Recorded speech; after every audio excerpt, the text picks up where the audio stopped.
Hi everybody, and welcome back to the Inner Peace Workshop. This is episode 7, Mindfulness and Relationships. Well, I hope that you've had an opportunity to do the mindful walking for at least 10 minutes each day and also incorporate mindful breathing and that mindful body scan into your daily mindfulness practice. And I hope that it continues to be something that you see as a huge benefit to your overall mental state and your sense of well-being. In this particular episode, we're going to be talking about how to apply the mindfulness that we've been talking about and practicing into each one of our relationships. We have a multitude of relationships, whether it be our personal relationships with spouses, with siblings, parents, children, or whether we're talking about our relationships as educators with other educators, with our administration, with our students, with our parents. If we can bring that mindful approach to each one of those relationships, what we'll find is that we'll still have some difficulties with relationships from time to time, but we can have a much calmer and more sensible approach that maybe produces a little bit less defensiveness in those relationships. And so that's what we're going to be taking a look at this week in the Inner Peace Workshop, is applying mindfulness to our relationships. So I hope these tips are really helpful to you. In education, we often hear about the importance of rigor, relevance, and relationships. And it's interesting to note that relationships comes third in that list. But most of the great educators I know realize that relationships have to come first. Whether it's your relationship with an administrator, with a colleague, with parents, with students, we know that in order to develop a positive classroom environment where our students can succeed, we have to have positive relationships with all of these people. So we're going to take a look at how we can improve our relationships. Number one, we have to learn to love and accept ourselves. It is very difficult, if not impossible, to truly love and accept our students and our colleagues and so forth without loving and accepting ourselves. Because when we don't have compassion for ourselves, it's impossible for us to extend it to other people. So start within yourself, take a deep look inside yourself, and learn to accept and love the person that you are. Number two, always look first at what you can do to make the relationship positive. Many times when there's a breakdown in a relationship, we are looking for the other person to say they're sorry, or for the other person to change a behavior before the relationship can move in that positive direction.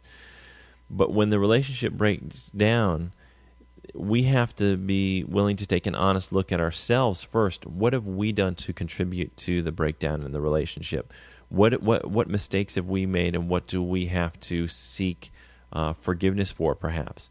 And if you can't find anything there, you can almost always find opportunities that you haven't yet explored to make the relationship more positive. Things that you can do for the person, things you can say to encourage the other person. And so if we're always waiting on other people to improve the relationship, if we're always looking for them to do it, we're not going to have the positive relationships we need, because this is a two-way street, and we've got to be willing to step up to the plate first. Number three, we should recognize that our happiness is never dependent upon how another person acts. We are often under the illusion that it is the external world that can make us happy or unhappy. So in other words, is our students' behavior makes us stressed out or not stressed out? And that's interesting to look at. Can a student's behavior really cause us to be stressed out? So let's look at another cause and effect thing. If you get punched in the eye by somebody and it turns, black and blue, then clearly there's a cause and effect there. But when a student does something, misbehaves, and you get stressed out, does that behavior really cause the stress? If that were the case, then any teacher in that circumstance would get stressed out. It would happen 100% of the time. But the truth is that another teacher may be able to be so resilient that they could be in that situation where that student misbehaves, and inside they're able to stay perfectly calm and apply classroom management techniques assertively and calmly, and never be robbed of their happiness. So if that's true, if that's possible for that to happen, then it must be that the cause of the stress is our own inner world, our own inner reactions to students misbehaving. And it's normal and it's natural. So it's understandable why people get stressed out, because whenever you're trying to do something that you think is good and you're being interrupted or disrupted and you think someone's being rude, it's normal and natural for us to feel upset about that. But we can learn to unlearn that reactive cycle that we have and not make ourselves, our emotional states, dependent upon other people, because if we don't learn to accept our present moments, every present moment, and we're always in conflict with those present moments, then it's very difficult for us to ever achieve happiness or calmness or stillness within us. So even when things aren't going the way we want them to, it doesn't mean we have to like it and love it, but it does mean we have to accept that that's what our present moment has given us. And instead of adding a layer of struggle against it, which causes us to be even more stressed out, we can learn to be more peaceful and calm in our response to what goes on in our external world. Number 4, we need to let go of the past, and this is very simple. It's about forgiveness, and not just forgiving others, but also forgiving ourselves and letting go of the mistakes that we've made in the past. If you continue to hold on to the past tightly as you go into the future, it's very challenging to rebuild a relationship or make a relationship positive when you're constantly holding on to the past and any grudges you have or any memories you have that bring up these negative emotional states. Number 5, we need to break out of the cycle of negativity. Many teachers get in the habit of being negative and antagonistic with their students. If you notice that you have gotten into that habit of being negative, you need to learn how to short circuit that and instead focus on the positive. For every negative statement, you ought to be making at least one or two positive statements. And I noticed in my teaching that the effective classroom management strategy was to say to the people who are doing the right thing, "Thanks for doing a good job. You're doing a great job. Great work." And what I noticed is when I did that, as opposed to early on in my career when I just focused on anybody who did something wrong, chastising them and calling them out, what I noticed was when I shifted to the positive, it made classroom management much, much easier. So break out of that cycle of negativity if you're in it. And that negativity also extends to, when you're in the break room with your colleagues. If you notice that the conversation is always about something negative about your job or about other students, try to break out of that and talk about something positive instead. Number 6, see your emotions as temporary. Your emotions are like waves. And I recently had a conversation with somebody. We talked about your emotional state. When you do get angry, sometimes the best thing to do is just to be quiet and recognize that you're going through this emotional state, and that your ability to think things through well and act in a very wise way, that's almost been disconnected. It's almost like that part of your brain's gone offline, if you will. And so if you act out and say things when you are feeling those strong emotions of sadness or anger, you often will say things or do things that you later on regret. So sometimes the best thing to do is when you're going through some type of negative emotion is to not act and not speak. Only say the things that you need to say, but don't say supercharged things, especially to students or parents or colleagues. You don't want to get into a habit of lashing out when you feel emotional. Understand that it's a wave, and that eventually that'll die down, and once it does, then maybe you can communicate or do things that are going to be much more positive and much more wise, because you're accessing that part of your brain that can think through the best way to approach the situation. So number 7, realize that it's not personal. And what I mean by that is many times when you have negative communications with another person.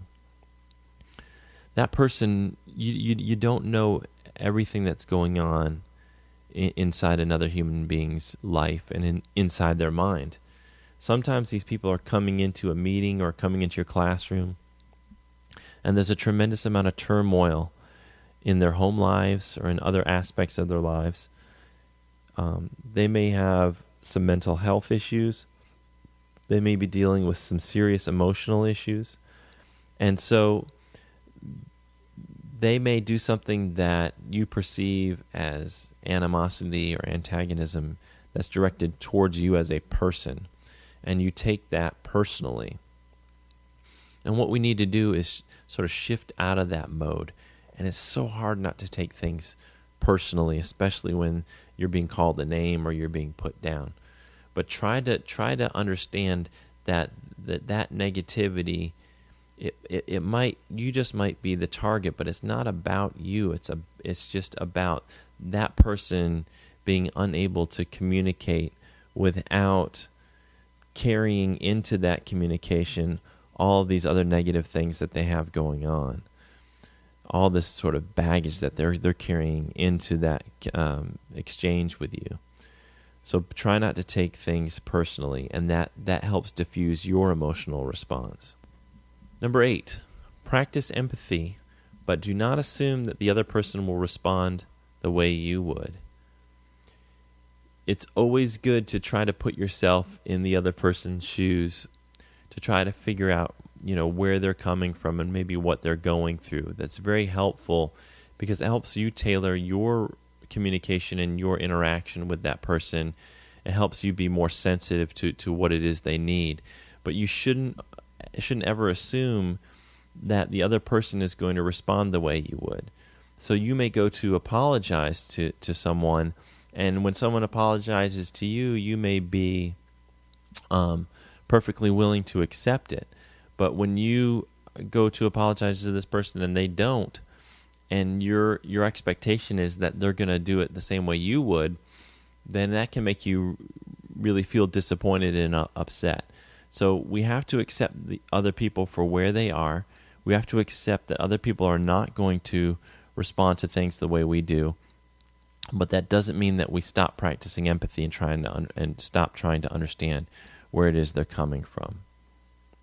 Number 9, we need to enter each day with the intention to display love and compassion to everyone. And when you practice mindfulness, and the next mindfulness practice, we're going to talk about compassion in depth and how we can develop that even for the folks in our lives that we feel there's this animosity with. If we go into each day and we really look at each human being, from the time we get out of our cars to the time we get back into our cars in the evening, if we look at every single human being as a person who deserves to be loved and deserves to have compassion shown towards them, if we go in with that intention every single day, we can have some remarkable exchanges with people. We can have the development of some very strong and powerful relationships with people. And people will gravitate towards it. And what you'll notice is that when you share that love and compassion with others, that those people now are almost given a power and an energy to display love and compassion to the other people that they have. So it's contagious. Compassion it can be like a virus, like this great virus, and you can be the one to help spread it. And number 10, love unconditionally. And this is tough, but love every student, love every parent, love every one of the teachers in your building, love your administrator, no matter what they do, no matter how they respond to you, no matter how awful they are, love them. And this may take a lot of mindfulness and a lot of really some quiet inner reflection time to develop, but this is the key. This is the key to developing positive relationships, is that no matter what the other person does to you or to others, that you're going to love them unconditionally. with no conditions, that love is still going to be extended to them. And that's really, really the most important one of these tips. Well, there's no doubt about it. Relationships can be tough. I think, though, if we can apply some of these techniques and this mindful approach to our relationships, it may not make our relationships perfect, but it can take out some of that negative energy and eliminate some of this unnecessary antagonism that we have in our relationships. So I hope that you'll consider these techniques and try applying them this week and see how they work for you. As always, there's a handout for this episode with reflection questions, a journal entry, and your homework, which is to continue that mindful walking if you're physically able to do so, and also integrating that mindful breathing technique and the mindful body scan as well, and continuing to make that mindfulness practice a part of your daily habits, a part of your mental hygiene, if you will. Until next week, you can always contact me if you have any comments or questions at toddschull@gmail.com. You can also visit my website at theinnerpeace.weebly.com. That's theinnerpiece.weebly.com. And until next week, I do hope you have a mindful week, a great week, and we'll see you next week on episode 8, where we'll talk about our fourth mindfulness practice, a focus on compassion.